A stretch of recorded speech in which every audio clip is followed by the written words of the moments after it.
자, 묵상 기도하심으로 2022년 2월 20일 주일 예배 하나님 앞에 함께 드리겠습니다.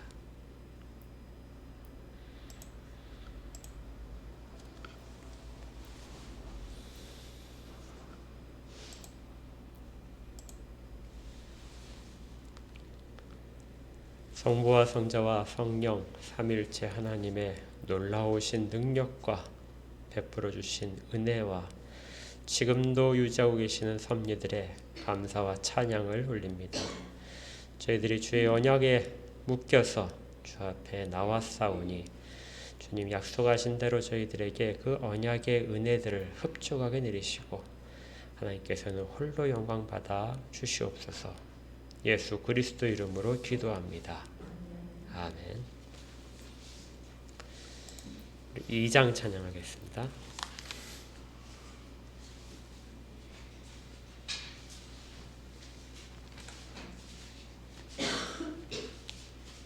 이절입니다. 찬양 성부 성자 성령 성삼위일체께 영원 무궁하기까지 영광을 돌리세 영광을 돌리세 아멘. 사도신경으로 신앙을 같이 고백합니다. 사도신경입니다. 시작. 전능하사 천지를 만드신 하나님 아버지를 내가 믿사오며 그 외아들 우리 주 예수 그리스도를 믿사오니 이는 성령으로 잉태하사 동정녀 마리아에게 나시고 본디오 빌라도에게 고난을 받으사 십자가에 못 박혀 죽으시고 장사한 지 사흘 만에 죽은 자 가운데서 다시 살아나시며 하늘에 오르사 전능하신 하나님 우편에 앉아 계시다가 저리로서 산 자와 죽은 자를 심판하러 오시리라. 성령을 믿사오며 거룩한 공예와 성도가 서로 교통하는 것과 죄를 사하여 주시는 것과 몸이 다시 사는 것과 영원히 사는 것을 믿사옵나이다. 아멘. 83장 찬양입니다. 우리 지난주에 찬양하셨었죠?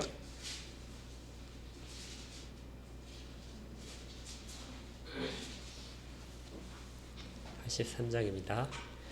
나의 마음에 근심 구름 가득하게 덮이고 슬픈 눈물 하염없이 흐를 때 인자하고 부드러운 음성으로 부르사 나를 위로하리 누가 있을까. 주 예수 주 예수 주 예수밖에 누가 있으랴. 슬퍼 낙심될 때에 내 친구 되시는 구주 예수밖에 다시 없도다. 무거운 짐 등에 지고 인생길을 가는 자 힘이 없어 쓰러지려 할 때에 능력 있는 팔을 펴서 나의 손을 붙들어 나를 구해줄 이 누가 있을까. 주 예수 주 예수 주 예수밖에 누가 있으랴. 슬퍼 낙심될 때에 내 친구 되시는 구주 예수밖에 다시 없도다. 지은 죄를 돌아보니 부끄럽고 괴로워 자나깨나 맘에 평안 없을 때 주한 죄인 용납하사 품에 안아주시고 깨끗하게 구하실 리가 누굴까. 주 예수 주 예수 주 예수밖에 누가 있으랴. 슬퍼 낙심될 때에 내 친구 되시는 구주 예수밖에 다시 없도다. 요단강을 건너가서 시온성을 향할 때 나와 항상 동행할 이 누굴까. 두려움의 검은 구름 모두 헤쳐버리고 나의 갈 길 인도할 이 누굴까. 주 예수, 주 예수, 주 예수밖에 누가 있으랴. 슬퍼 낙심될 때에 내 친구 되시는 구주 예수밖에 다시 없도다. 아멘.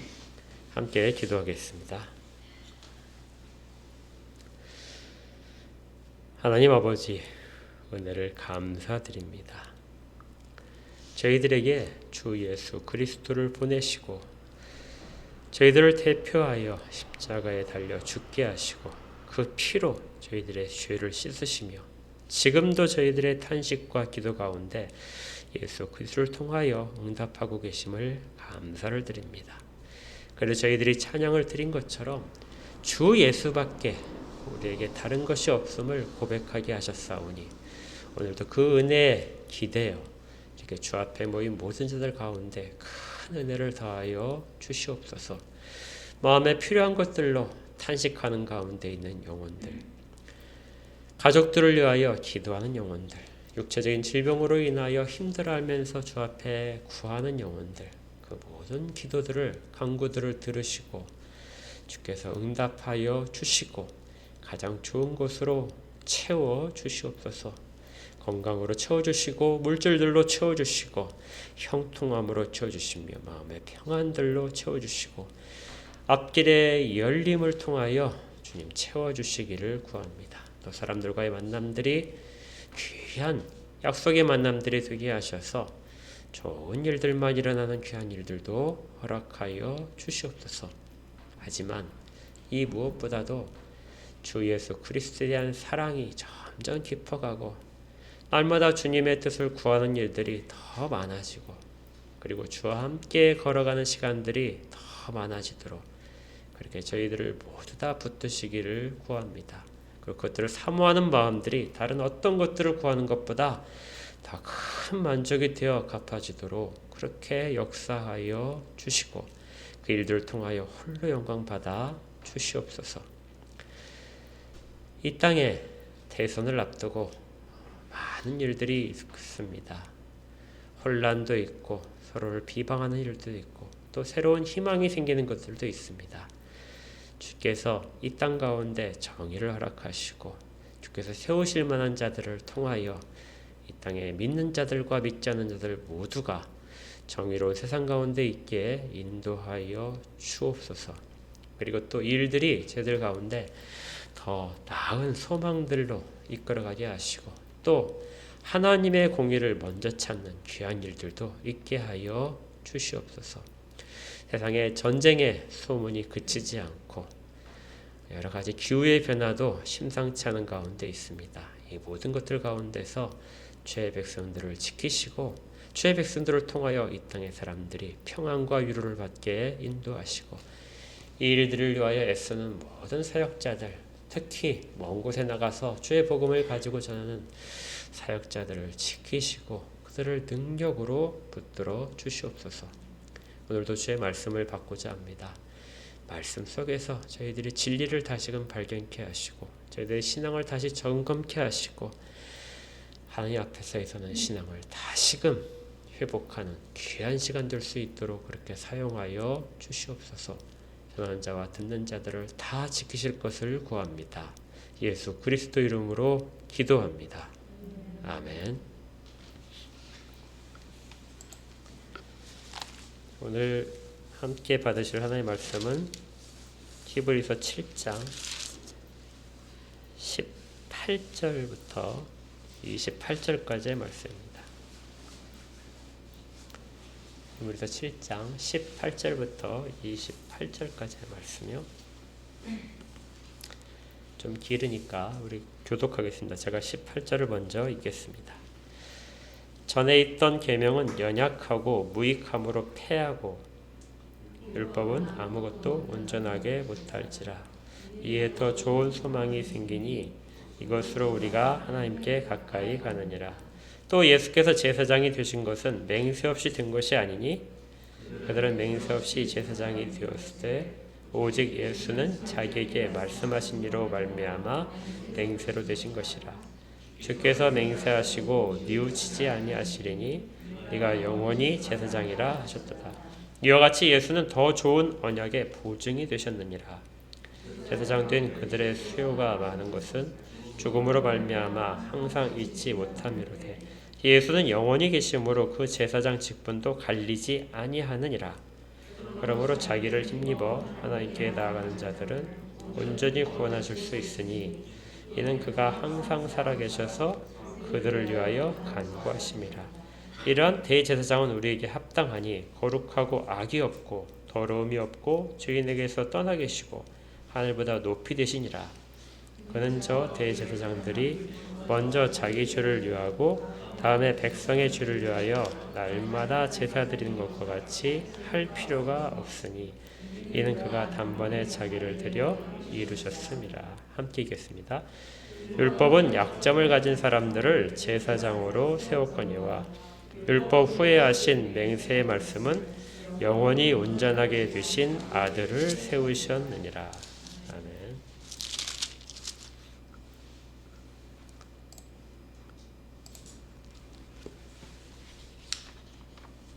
우리 지난주에 살펴본 내용을 잠깐 살펴보기를 원합니다.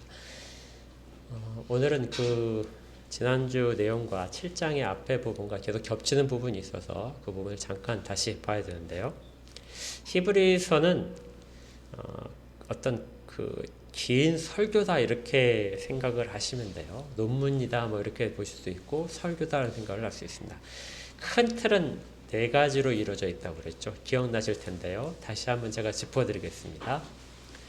히브리서는 출발 자체가 구약을 바탕으로 하고 있죠. 그래서 구약에서 사람들이 거룩하다고 생각하고 좋은 거라고 생각하는 것들을 다 가져다가 그리스도에게로 향하도록 만드는 것입니다. 구약에서부터 시작해서 그리스도에게로 가는 것이죠. 그런데 이전에 구약에 있는 것들을 그것도 좋겠지만 그것들과 비교해서 예수 그리스도는 훨씬 더 절대적으로 우월하시다 하는 부분을 이야기를 하고 있고요. 그 절대적으로 우월하신 분이 주시는 새로운 소망이 있다. 이전 것과 비교할 수 있는 아주 큰 소망이 되겠죠. 그러한 소망들이 있다는 걸 확신시키고 그 소망을 어떻게 하라고요? 믿음으로 붙잡아라. 이것이 히브리서의 큰 틀입니다. 히브리서를 읽으실 때 이 부분을 꼭 붙잡고 읽으시면 전체적으로 어떤 메시지인지를 바로 분명하게 깨달으실 수 있어요. 다시 한번 볼까요? 첫 번째는 구약의 모든 것들은 어디로 향하고 있다고요? 예수 그리스도를 향한다. 두 번째, 구약에서 좋다고 생각했던 것들과 예수 그리스도 비교할 때 예수 그리스도는 절대적으로 우월하시다. 세 번째는 그 우월하신 분이 우리에게 새로운 소망, 아주 큰 소망들을 주신다. 그 소망을 우리가 믿음으로 붙들어야 된다. 이것이 히브리서의 큰 내용입니다. 그래서 천사와 예수를 비교했고 모세와 예수를 비교했고 아론과 예수, 여호수아와 예수, 그리고 대제사장과 예수를 비교하는 것이죠. 지금 우리는 이제 대제사장, 구약의 대제사장과 이걸 우리가 보통 레위적 대제사장이라는데 레위의 후손으로서 등장하는 제사장들과 예수 그리스도를 비교하는 그 부분을 지금 7장부터 살펴보고 있는데요.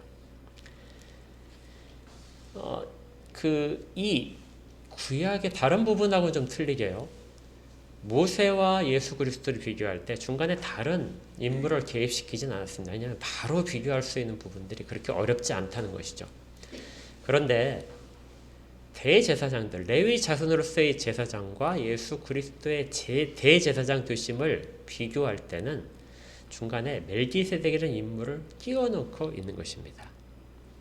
이유는 그만큼 두 연결 지점을 비교하고 연속성이 어떻게 되고 또 어떻게 차이가 나는지를 비교할 때 설명하기가 매우 어렵고 유대인들이 받아들이기 힘들 것이라는 것이 히브리서의 바탕에 있는 거예요. 그래서 멜기세덱이 등장을 하는 것입니다. 그래서 멜기세덱이 사실은 초점이 아니에요. 멜기세덱을 등장시킴으로써 예수 그리스도 넘겨가는 과정에 그 디딤돌 역할을 하도록 하는 것이 멜기세덱의 이야기입니다. 사실 그러다 보니까 우리 지금 히브리서를 읽는 우리 현대 사람들에게는 이 히브리서 자체가 별로 그렇게 매력적이지 않습니다. 우리는 멜기세덱과 전혀 어떤 EAP가 필요 없이도 바로 예수 그리스도께서 우리 주님께서 대제사장이 되신다는 개념을 바로 받아들이고 있거든요. 그걸 받아들이는데 여러분들 어려움이 전혀 없죠. 그분이 단 한 번의 제사를 지내시고 영원한 효력을 발생시키신다 하는 부분에 있어서 전혀 거부감이 없습니다.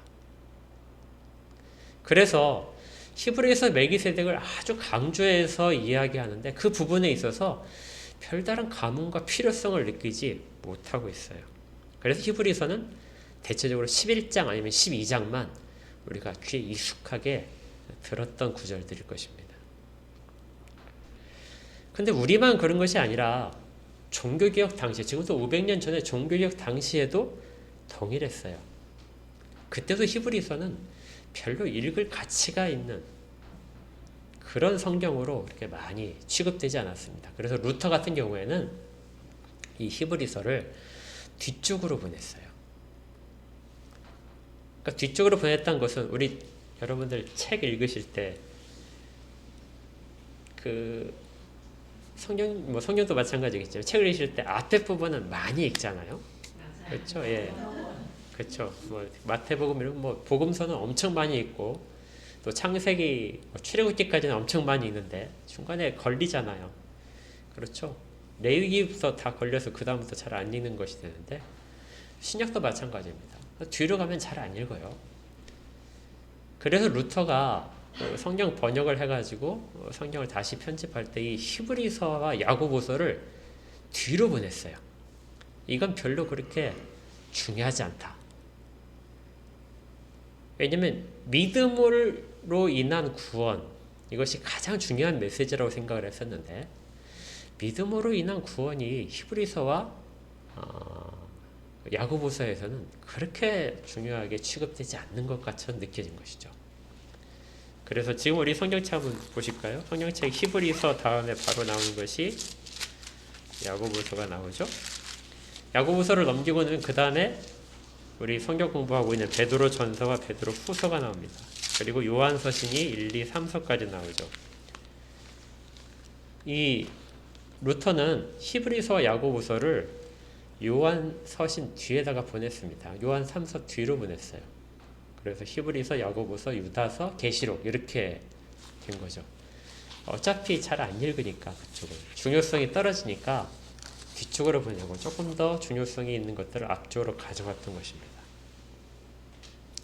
그러니까 이렇게 좀 뭐랄까 찬밥 신세를 받은 성경이 이 히브리서입니다.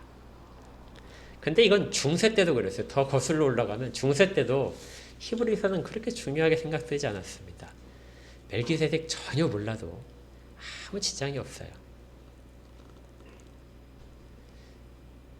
그런데 이 초대교회로 가게 되면 이 초대교회한테 이 히브리서는 굉장히 중요한 성경이었습니다. 초대교회 당시에 특히 어떤 그룹이냐면 유대인 출신으로서 그리스도인들이 된 사람들에게는 이 히브리서는 굉장히 중요한 성경이었습니다. 그래서 이제 그 초대교회를 제외하면 나머지 그 시대에서는 그 히브리서가 이렇게 좀 중요도가 떨어지기 때문에 히브리서에게 붙는 별명이 있어요. 신학자들이 히브리서를 이렇게 말하는데요. 히브리서는 멜기세덱을 닮은 책이다. 뭐라고요? 히브리서는 멜기세덱을 닮은 책이다. 성경책이 왜 그러냐? 멜기세덱이 정말 갑자기 튀어나오잖아요. 그렇죠. 멜기세덱이 성경에 쭉 연관된 인물로 나온 것이 아니라 갑자기 튀어나온 인물입니다. 그래서 3절에 있는 것처럼 우리 읽었던 부분에 보게 되면 3절에 읽지 않았지만 7장 3절에 보게 되면 아비도 없고 어머니도 없고 족보에도 없다. 그런 인물이 갑자기 툭 튀어나온 것처럼 그렇게 되는 것이죠. 그 히브리서는 다른 부분하고 연관됐을 때 좀 정말 독특하다. 연관성을 찾기가 매우 어렵다. 그래서 멜기세덱과 닮은 것이다. 이렇게 되고요. 또 신약 성경에서 멜기세덱을 이야기하는 유일한 성령입니다. 그러니까 이 좀 아주 독특해요. 그래서 초대교회 당시에 아주 짧은 순간을 제외하고는 교부들도 멜기세덱에 관해서 그렇게 잘 다루진 않았습니다.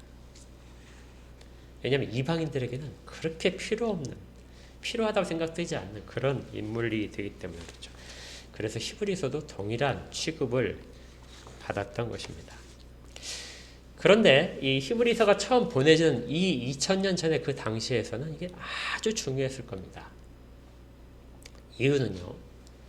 당시에 유대교회에 있다가 그리스도인들이 된 모든 사람들에게는 정말 어려운 점이 하나가 있었습니다. 구약에 있는 율법과 제사, 그것과 기독교가 어떻게 연결이 되어야 되는가?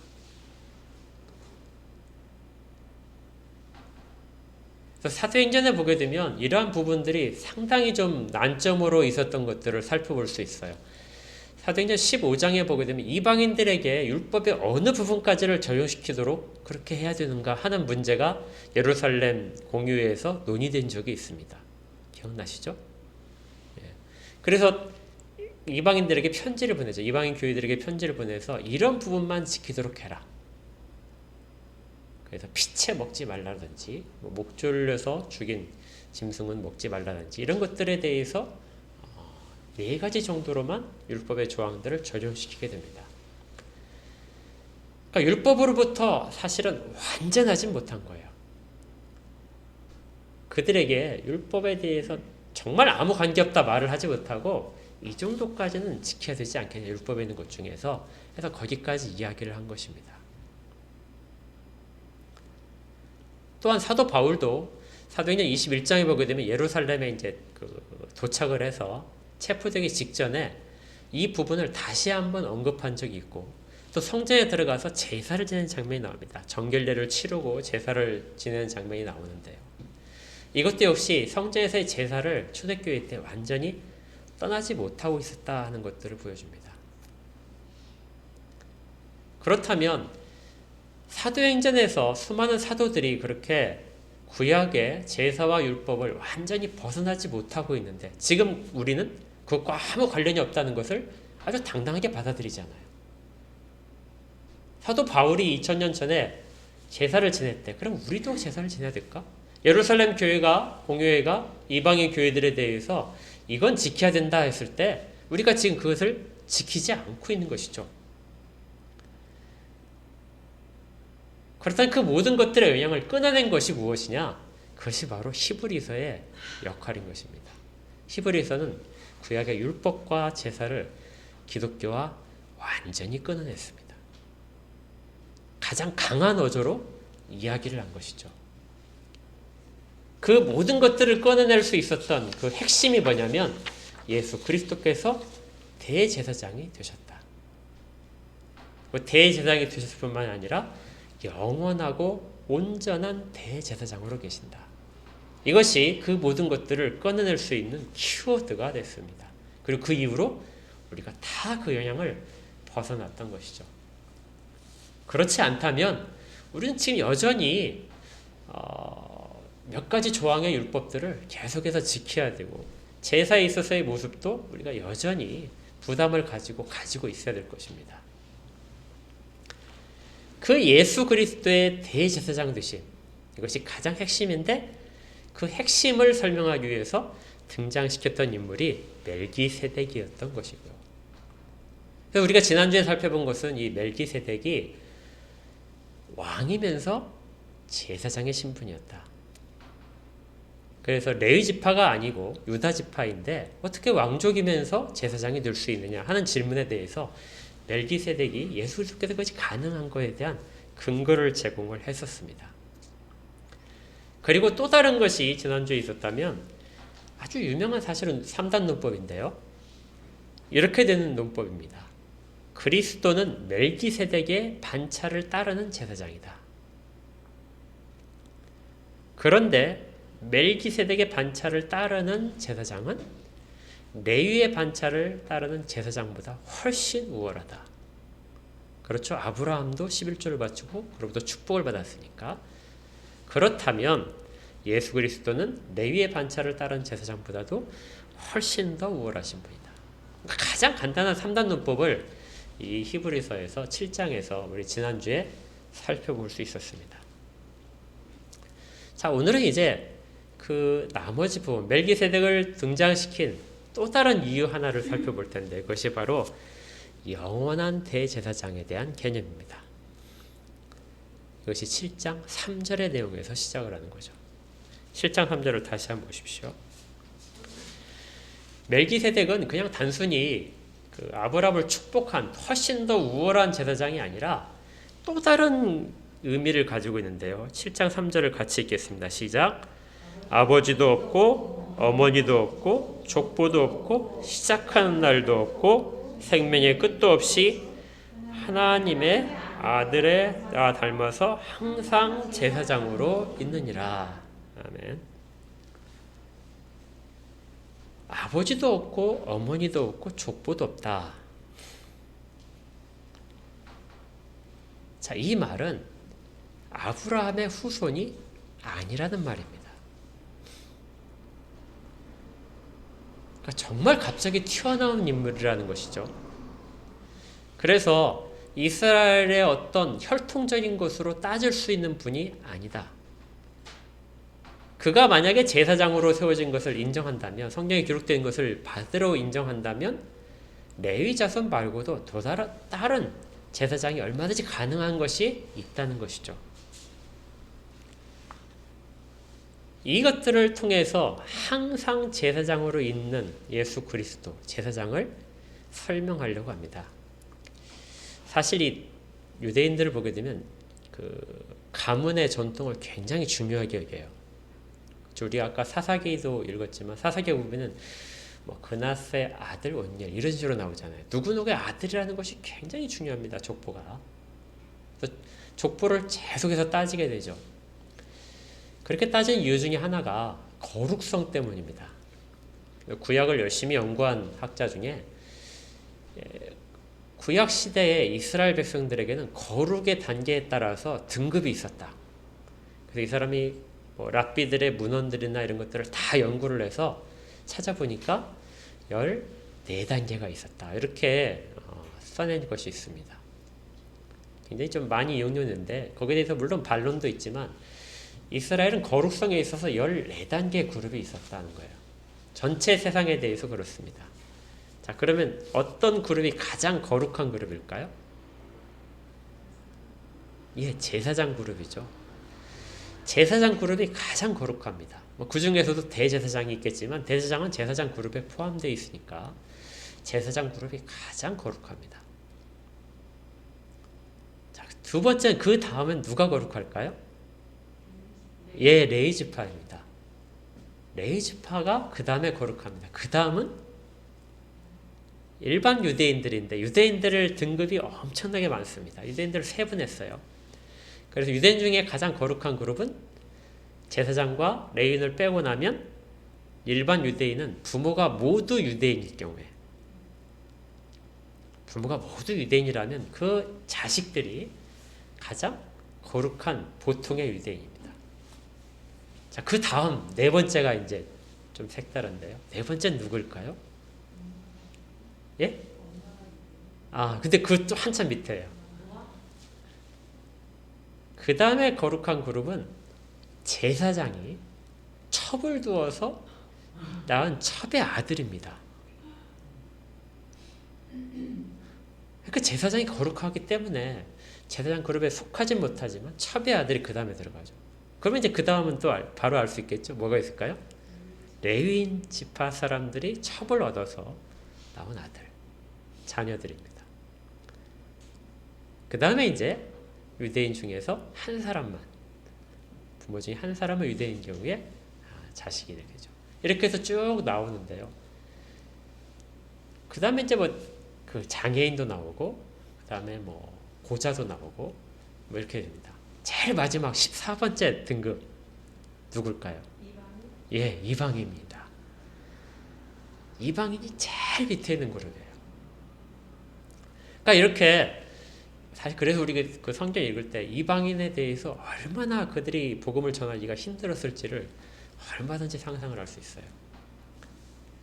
그런데 이렇게 거룩하게 여기는 제사장 그룹. 그래서 그들의 족보는 철저하게 관리가 되는 것이죠. 왜냐하면 부모를 따져야 되기 때문에. 그런데 그 제사장 그룹에 속하지 않으면서 그들보다 훨씬 더 거룩한 자, 이게 있었다고 이야기하는 거예요. 그게 누구냐면 그게 멜기세덱이다 하는 거죠.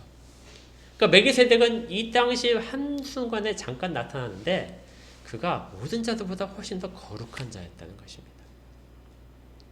그런데 거기에 대해서 또 뒷부분에 이렇게 설명되어 있는 것이죠. 시작한 날도 없고 생명의 끝도 없어서, 이것이 이제 어려운 부분인데요. 시작한 날도 없고 생명의 끝도 없어서 하나님의 아들과 닮아서 항상 제사장으로 있느니라. 항상 제사장으로 있다는 이 말이 굉장히 많은 어려움을 줍니다.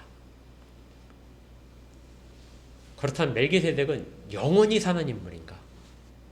그래서 천사와 같지 않은가? 아니면 혹시 예수 그리스도의 구약에서의 현신 아닌가? 이런 다양한 의견들을 가질 수 있는 것이 바로 이 구절 때문인데요.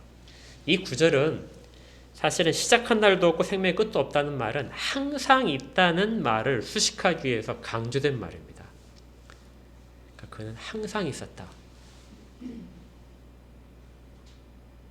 구약시대에 항상 있었던 제사장이 있었다는 것이죠. 구약에는 분명히 눈에 보이는 가시적인 제사장이 있었는데요. 멜기세덱은 아브라함을 만난 순간 외에는 등장한 적이 없습니다. 그런데도 항상 있었다고 히브리서 기자가 이야기를 해요. 왜냐하면 그는 시작한 날도 없고 끝난 날도 없기 때문에 그는 항상 있는 존재였을 것이다. 제사장이면서 항상 있었던 존재, 눈에 보이지 않는 존재. 자, 그것을 설명해 주는 것은 어떻게 설명할 수 있을까?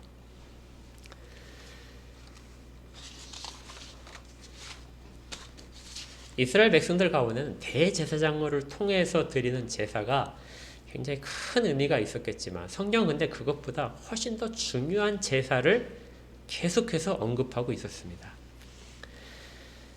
사무엘상을 보시면 사무엘상 15장에 22절부터 이렇게 되어 있습니다.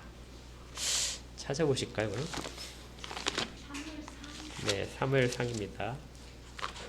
사사기 다음에 있죠. 사무엘상 15장입니다.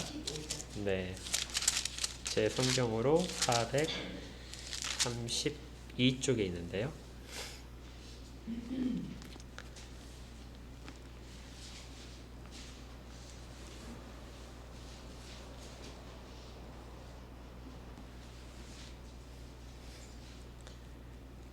다 찾으셨으면은 제가 22절부터 23절을 읽겠습니다. 우리 같이 읽을까요? 시작.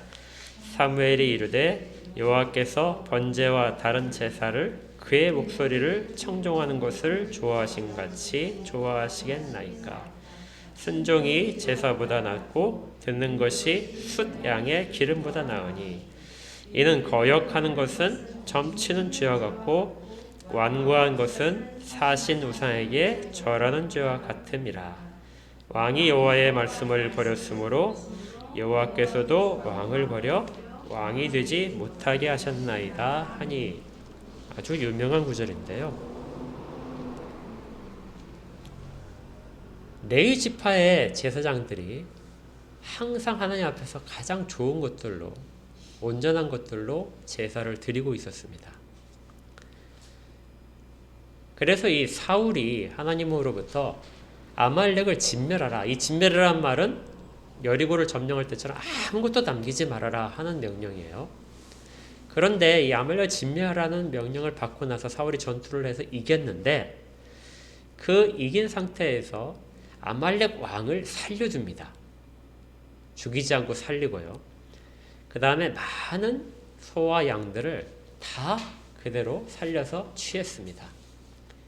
그리고 그 중에 좋은 것들을 가지고 귀환을 한 거예요. 왕이 자기 이제 소유로 삼아서.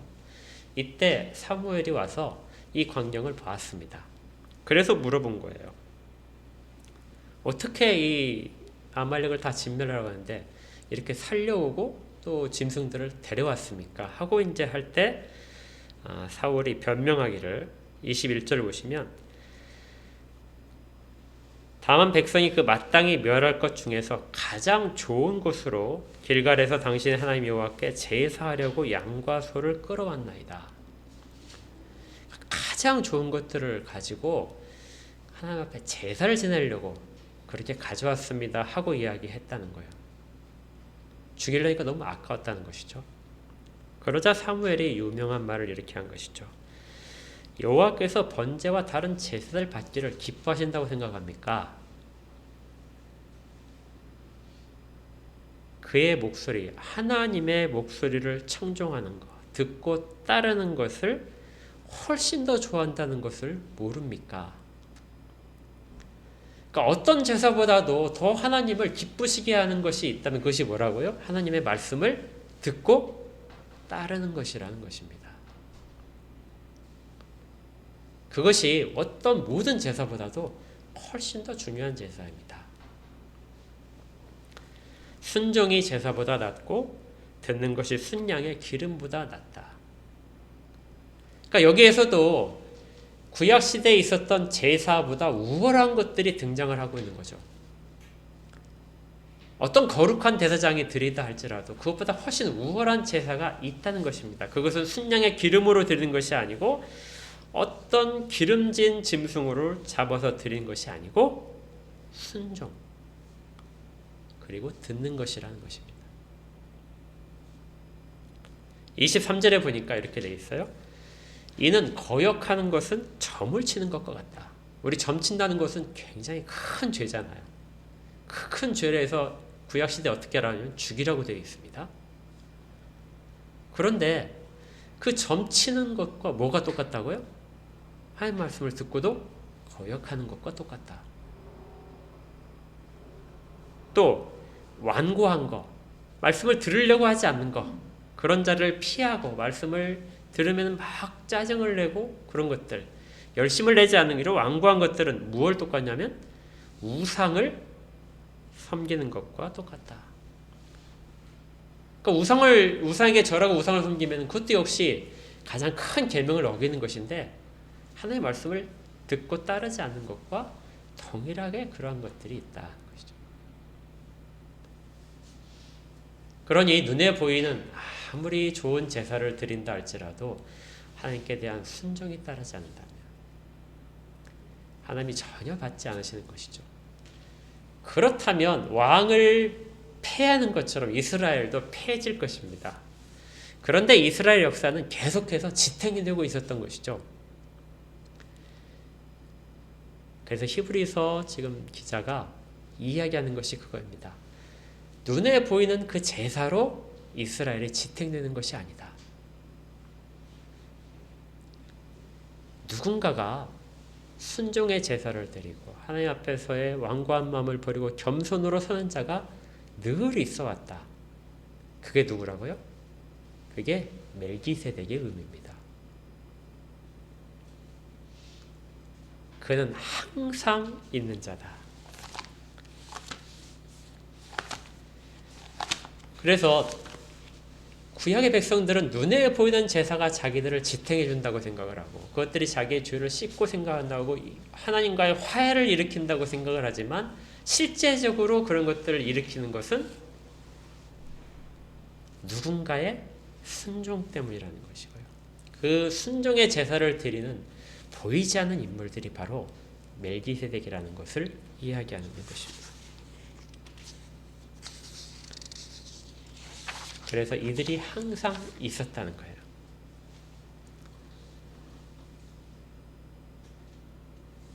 그러면서 이제 예수 그리스도가 그러한 제사를 드린 인물로 이야기를 하고 있는 겁니다. 이렇게 하겠죠. 왜 예수 그리스도가 무슨 제사를 드렸느냐? 그가 만약에 대제사장이라면, 멜기세덱의 반차를 따르는 제사장이라면 그가 분명히 무슨 제사를 드려야 되지 않겠느냐?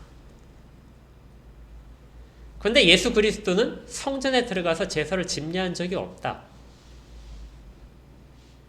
그리고 지성소에도 들어갈 수 있는 신분이 아니다. 그런데 그가 어떻게 했겠느냐?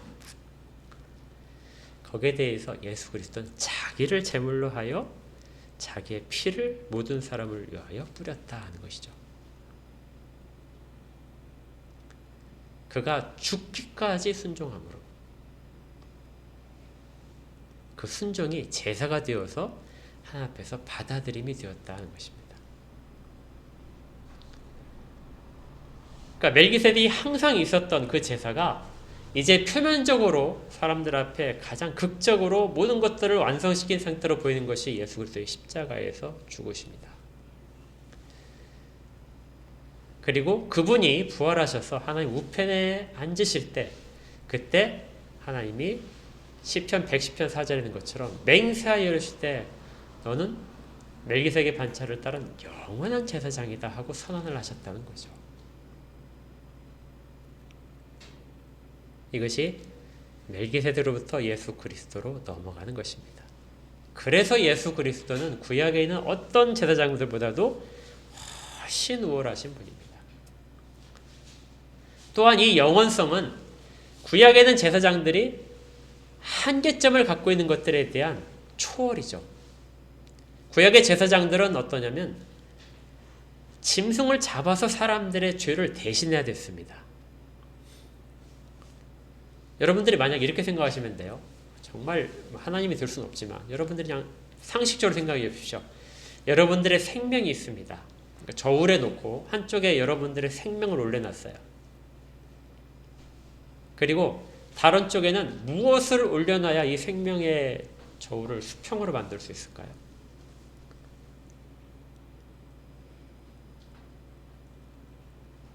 구약의 백성들에게는 짐승의 피와 생명이 그것을 대신할 수 있다고 생각했습니다. 그것이 수평이 될까요, 그러면? 절대 될 수가 없죠.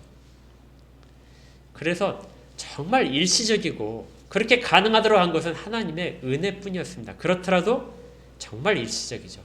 그래서 그들은 수도 없이 계속해서 제사를 지내고 속죄 제사를 드려야 됐습니다. 1년에 한 번씩 혹시라도 남아있는 죄가 있을까 봐 1년에 한 번씩 대속죄일에 또 다른 제사를 드려야 될 거예요. 절대로 수평이 될 수 없습니다.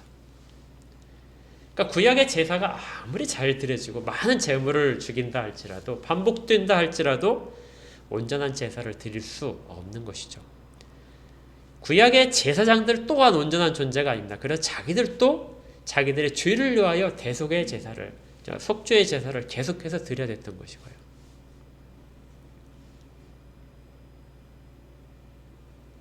그리고 그들은 죽음을 벗어날 수 없었습니다.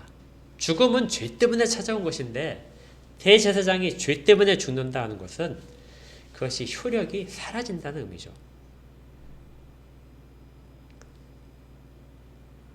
그래서 구약에 있던 레위 자손으로서의 대제사장들, 그것으로는 영원성과 온전성을 부여할 수가 없었습니다. 아주 일시적이고 지상적인 것일 뿐이죠. 그런데 예수 그리스도는 그렇지 않다. 멜기세덱이 항상 있었던 것처럼 항상으로부터 시작해서 영원성으로 얻어내신 것이다. 그리고 온전하게 된 것이다.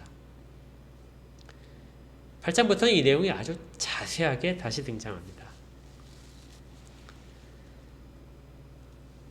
그렇다면 구약의 제사장들은 율법을 통해서 이 제사장직을 다 수여받고 백성들에게 그 혜택을 누리게 만들었는데 그러면 예수 그리스도는 어떻게 된 것이냐? 시편 110편 4절에서 하나님께서 맹세하셨다 이게 됩니다. 그래서 뭘로 돼요? 예수 그리스도의 제사장 되심은 하나님의 맹세로 되고 이 맹세는 영원한 것이다.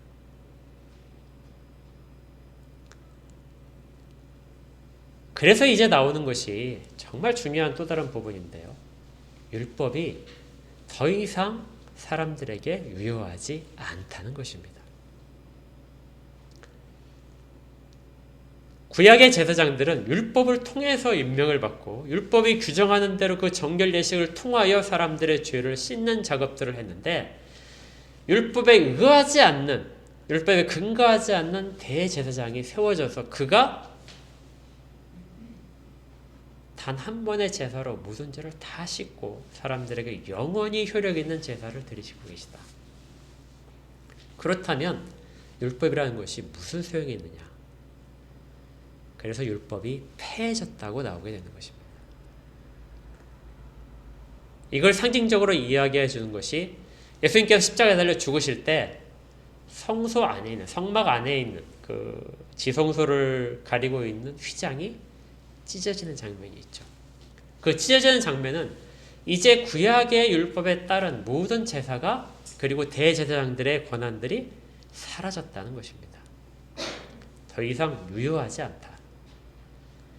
또 결정적으로 AD 70년에 성전이 로마에 의해서 다 무너지게 되죠. 법규도 사라지고 어떤 성전의 제사도 드려지지 못하게 됩니다. 이것은 이스라엘의 패역한 가운데 있는 징벌이기도 하지만 전혀 그것들이 이 세상 가운데 이제 유효하지 않다는 선언이기도 한 것이죠. 그래서 우리는 지금 구약의 율법을 지킬 필요가 없고 피채 먹는 거 이런 것들에 대해서 전혀 관여가 없고 또 제사에 대해서도 우리가 제사를 지내야 피가 속죄된다 이런 것들도 없게 된 것입니다.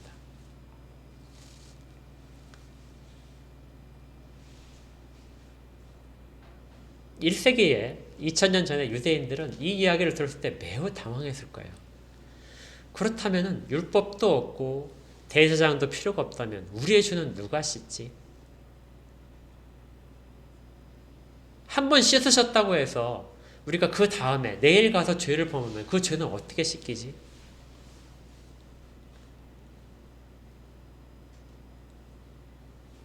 그래서 영원성이 등장하는 것입니다.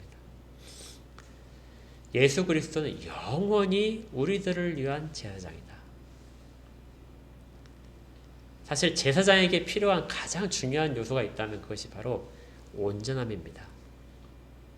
온전함이라는 것은 아까 유대인들의 그 거룩한 정도를 따지는 것이 있었죠. 그것처럼 하나님께 얼마나 가까이 갈 수 서 있는가, 가까이 갈 수 있는 그러한 것들이 거룩성의 척도입니다. 그것이 바로 온전한 정도인 것이죠. 가장 온전하다고 생각했던 제사장들도 그렇게 하지 못하는데 우리는 그 온전함의 혜택을 이제 완전히 얻게 된 것이다. 구약의 제사를 통해서는 어느 누구도 온전함에 이르지 못하는데 우리 주님을 통하여 온전함이 달성되었다.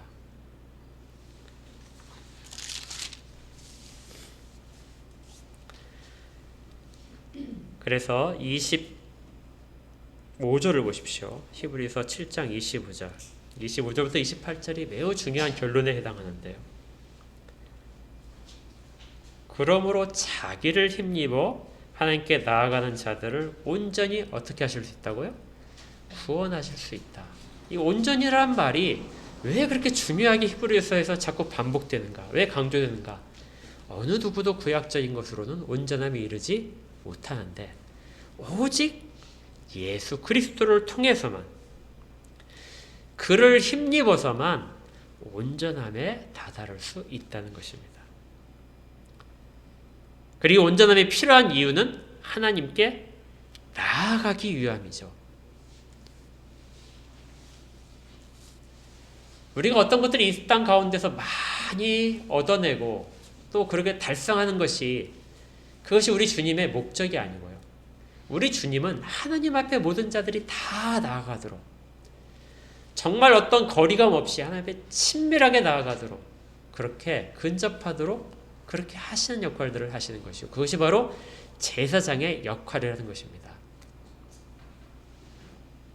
어떻게 보면 구약의 제사장들은 사람들의 죄를 대속하는 것도 있지만 하나님의 거룩성에 미치지 못하는 자들이 하나님으로부터 진노를 받지 않도록 보호하는 역할도 하고 있었습니다. 이것이 중간에 있는 중보자의 역할인데요. 어느 누가 하나님 앞에 내가 바로 하나님 앞에 제사를 지냈다 하고 성소에 들어갔다면 그는 그 자리에서 죽게 되겠죠. 그런데 그걸 보호하기 위해서 중간에 있는 방어막이, 사람들을 보호하는 막이 바로 제사장의 역할이었습니다. 우리도 역시 마찬가지예요. 우리가 하나님 앞에 나아간다고 할 때 어느 누구도 사실 우리의 거룩성으로는 하나님 앞에 나아갈 수가 없습니다. 우리의 온전성으로 나아갈 수 있는 사람들이 아무도 없고 모두가 하나님의 영광 앞에서 죽게 될 것입니다. 그런데 그 중간에 그 거룩성으로, 부족한 거룩성으로 앞에 나가서 죽지 않도록 하는 부분이 바로 예수 그리스도의 사역이시다. 그래서 지금도 대제사장으로서 사역하고 계신다 하는 것입니다. 그러니 율법이 모든 것들을 어떻게 더 규정할 수 있겠는가? 우리 주님은 맹세의 말씀으로 이 일들을 담당하고 계신다. 그런데 놀랍게도요, 이 율법이 필요 없다, 제사가 필요 없다는 결론은 바울도 갈라디아에서 하는 것처럼 믿음으로 인한 온전함을 이야기하고 있습니다. 그러니까 사실은 바울이 다른 서신서에서 이야기하는 우리가 온전함에 이르는 방법이 믿음밖에 없다 하는 부분과 이 히브리서에서 하는 부분은 다른 듯하지만 결론은 같은 거예요. 예수 그리스도로 말미암아 그분을 위해는, 예수 그리스도를 믿는 것 외에는 다른 어떤 온전함에 이르는 방법이 없다. 같은 이야기를 유대인들의 눈높이에서 들려주는 것이 히브리서고 이방인의 눈높이에서 보는 것이 바울의 서신들인 것이죠. 우리가 예배를 드릴 때 우리는 사실 이 부분을, 우리가 기도할 때와 예배 드릴 때 이 부분을 사실은 참 자주 놓칩니다. 우리는 하나님 앞에 바로 나아갈 수 있는 것으로 생각을 해서요. 하나님, 내가 정말 내 떳떳함으로, 내 간절함으로 하나님 앞에 막 아뢰면 다 들어주는 것으로 바로 이렇게 이야기를 하는데요. 그런데 실제적으로 그 일이라는 것은 예수 그리스도가 중간에 계시고 그분이 우리의 모든 것들을 다 살피시고 필요한 것들을 다 아시고 그리고 그 일들을 가지고 하나님 아버지 앞에서 그 일들을 담당하시기 때문에 가능한 것이죠. 그래서 우리 가운데 어떤 것보다도 예수 그리스도가 중요한 것입니다. 예수 그리스도로 말미암지 않고는 어떠한 것도 가능하지 못하고 하나님 앞에 한 걸음도 가까이 나갈 수 없고 우리가 구하는 모든 것들도 하나도 하나님으로부터 얻을 수가 없습니다. 그러니 우리가 어찌 우리 주 예수 그리스도의 이름을 찬양하지 않을 수 있습니까? 그분이 어찌 우리가 모든 것들을 다 달성한다 할지라도 그 모든 것들의 영광의 근원이 되시지 않겠습니까? 우리의 구원에 어떤 것들도 우리가 참여하는 것이 없이 오로지 그분 때문에 일어나는 것을 어찌 말하지 않을 수 있겠습니까? 그래서 히브리서는 앞에 4장에서 구원의 창시자라고 하고 또 그 뒤에서는 구원의 근원이라고 이야기하는 것입니다. 이런 분이 지금도 어디에 계시다고요? 하나님 보좌 우편에서 누구를 위해서요? 우리를 위하여 사역하고 계십니다. 그래서 우리 5장 잠깐 다시 볼까요? 5장의 1절에 이렇게 시작됐은 거 기억하시죠? 대제사장마다 사람 가운데서 택한 자이므로 어떤 일을요? 하나님께 속한 일을. 누구를 위해서요? 사람을 위해서 예물과 속지 않은 제사를 드리게 한다. 지금도 우리를 위하시는 분이 하늘에서 우리를 위하여 이 일들을 감당하고 계십니다. 우리를 위하여 중보하고 계시고 우리를 위하여 모든 것들을 베풀어 계시고 우리의 약함에도 불구하고 우리를 긍휼히 여기시며 붙잡고 계시는 분입니다. 우리 주님의 이런 은혜를 깊이 생각하시고 또 삶 가운데 매일 체험하시고 그렇게 해서 바르게 하나님 앞에서의 영광을 돌리는 우리 모두가 되기를 주의 이름으로 축복합니다. 우리 함께 기도하겠습니다. 하나님 아버지 감사합니다. 저희들이 때로는 저희들이 열심을 내고 또 간절함으로 하나님 앞에 나아가니까 하나님이 들어주시는 것 같은데 그러한 생각에 잘못된 부분들을 지적하시니 감사드립니다. 오직 예수 그리스도로 말미암아 그러한 일이 가능함을 다시금 깨닫사오니 그 영광스러운 이름을 찬양하게 하시고 저희들에게 주신 그 그리스도의 이름을 깊이 무게감을 느끼며 생활하도록 인도하시고 늘 구하여 늘 간구하여 얻는 모든 이들 가운데 예수 그리스도께만 영광이 되도록 저희들을 인도하여 주시옵소서. 감사드리며 예수 그리스도 이름으로 기도합니다. 아멘. 80장 함께 찬양하겠습니다.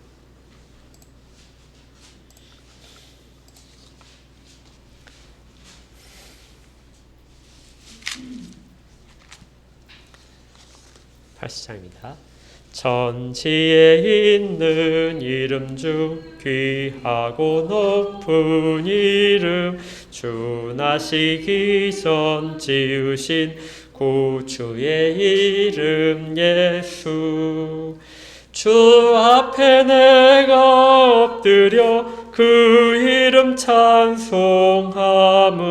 내 귀에 들린 말씀 중 귀하신 이름 예수 주 십자가에 달릴 때 명패에 쓰인 대로 저 유대인의 왕이요 곧 우리 왕이시라 주 앞에 내가 엎드려 그 이름 찬송함은 내 귀에 들린 말씀 중 귀하신 이름 예수 지금도 살아 계셔서 언제나 하시는 일 나 같은 죄인 부르사 참 소망 주시도다 주 앞에 내가 엎드려 그 이름 찬송함은 내 귀에 들린 말씀 중 귀하신 이름 예수 주 예수께서 영원히 어제나 오늘이나 그 이름으로 우리에게 참 복을 내리신다 주 앞에 내가 엎드려 그 이름 찬송함은 내 귀에 들린 말씀 중 귀하신 이름 예수 아멘. 헌상과 축도하겠습니다. 하나님 아버지 저희들을 위하여 베푸신 긍휼과 또 필요의 모든 것들을 채우시는 사랑을 감사드립니다. 주의 은혜의 결과물들을 가지고 주 앞에 감사로 나왔사오니 예물들을 받으시되 드린 손길들 가운데 복을 허락하여 주시옵소서. 또한 저들이 이 마음 가운데 이 물질 가운데 담아낸 모든 마음의 소원들을 헤아리시고 주께서 하나님의 뜻대로 가장 좋은 것들로 갚아주시고 채워주시옵소서. 이제는 우리 구주 예수 그리스도의 은혜와 하나님 아버지의 크신 사랑하심과 성령님이 내주하시며 인도하시고 교통하시는 은혜가 모여 예배드린 모든 자들 가운데 저들의 직장과 성업들과 가정들 가운데 그리고 이 땅의 어딘가에서 지금도 순종으로 감사의 제사를 드리는 모든 자들 가운데 영원까지 함께 있을지어다. 아멘.